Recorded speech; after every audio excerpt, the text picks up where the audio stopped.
সোমবারের বাজেট শিক্ষাক্ষেত্র বৈপ্লবিক পরিবর্তন আনবে। মঙ্গলবার রায়গঞ্জ রেল স্টেশনে দাঁড়িয়ে ঠিক এমনটাই মন্তব্য করেছেন অখিল ভারতের রাষ্ট্রীয় শৈক্ষিক মহাসংঘের রাজ্য সাধারণ সম্পাদক বাপি প্রামাণিক। তিনি বলেন, বিগত দিনের সরকার তা দেখাতে পারেনি। সোমবারে পেশ করা ভারতীয় জনতা পার্টির জাতীয়তাবাদী সরকারের নয়া অর্থমন্ত্রী তথা মুখ্যমন্ত্রীর বাজেট সম্পর্কে উচ্ছ্বসিত প্রশংসা করেছেন ABRSM এর রাজ্য সাধারণ সম্পাদক বাপি প্রামাণিক।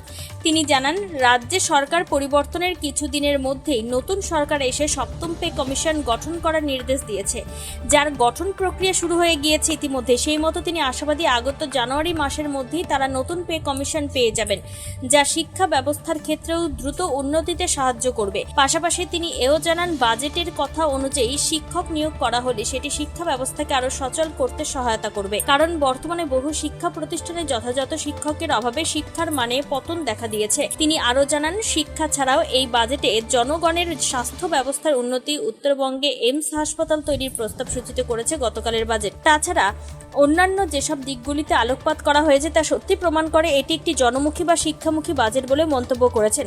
এদিন বাপিবাবু আর কি বলতে চেয়েছেন শুনুন বিস্তারিত।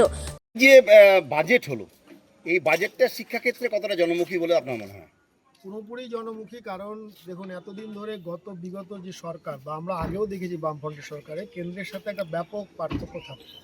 দীর্ঘদিনের দাবি ছিল আমাদের যে কেন্দ্রের সঙ্গে আমাদের সরকারের বেতনটা সেটা যেন থাকে। তো আমরা যদিও প্রচুর পার্থক্য ছিল, প্রায় 42%, সেখানে কমিয়ে গতকাল প্রায় এক ধাক্কায় 20% বাড়ানো হয়েছে। তাতে করে 22% এখনও কম আছে, কিন্তু আমরা আশা করছি এই সরকার আগামী 2 বছরের মধ্যে পুরো কেন্দ্রীয় হারে, 1 থেকে 2 বছর এক একটা বাজেট হয়তো লাগতে পারে, তাতে করে আমরা পুরোপুরি কেন্দ্রীয় হারে পাবো। একই সাথে অষ্টম পে কমিশন কেন্দ্রে যেমন তার ঘোষণা হয়েছে, বা আমাদের রাজ্যেও ইতিমধ্যে সরকার আসার ঠিক কয়েকদিনের মধ্যেই আমাদের এই রাজ্যে সপ্তম পে কমিশন ঘোষণা করে দিয়েছে, তার গঠন প্রক্রিয়া চলছে। আশা করছি আমরা জানুয়ারির মধ্যে নতুনভাবে পে কমিশনও পেয়ে যাব। তাতে করে কী হবে, শিক্ষাক্ষেত্রে এবং শিক্ষা ব্যবস্থায় যে ব্যাপক পরিমাণে বাজেট, আজকে ধরুন মিড ডে মিল থেকে শুরু করে পার্শ্ব শিক্ষকদের শুরু করে যারা অঙ্গনওয়াড়ি সেন্টার চালাচ্ছেন, তাদের প্রত্যেকেরই এই সরকার কিছু না কিছুভাবে আর্থিক বেনিফিট দিচ্ছে। এর একটা প্রভাব তাদের শিক্ষকদের ক্ষেত্রে পড়বে।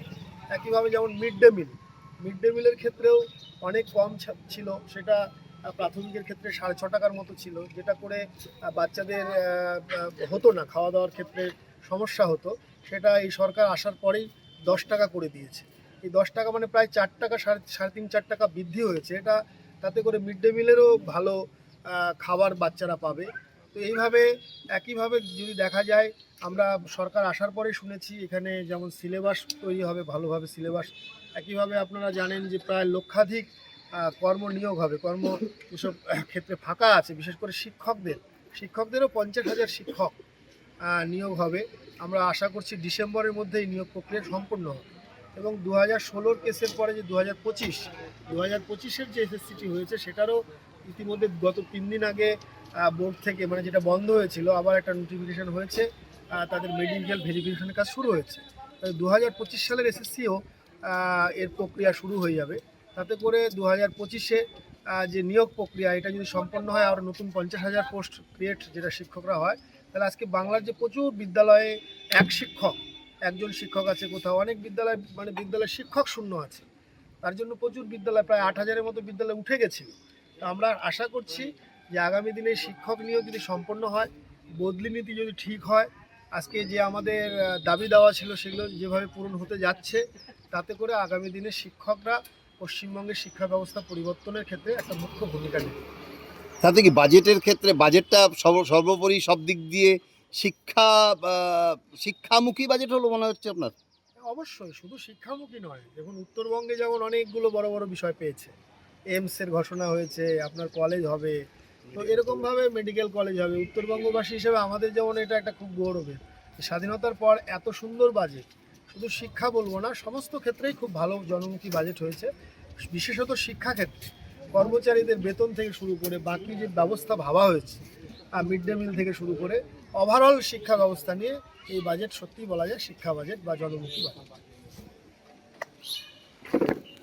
তবে বাজেট সম্পর্কে সারা রাজ্যবাসীর সঙ্গে সঙ্গে ABRSM এর রাজ্য সাধারণ সম্পাদক ও যে যার পণ্যায় সহমত পোষণ করেছেন, যা কার্যত স্পষ্ট। উত্তর দিনাজপুরের রায়গঞ্জ রেল স্টেশন ঘুরে নিজস্ব প্রতিনিধি রিপোর্ট, টাইমস 14 বাংলা।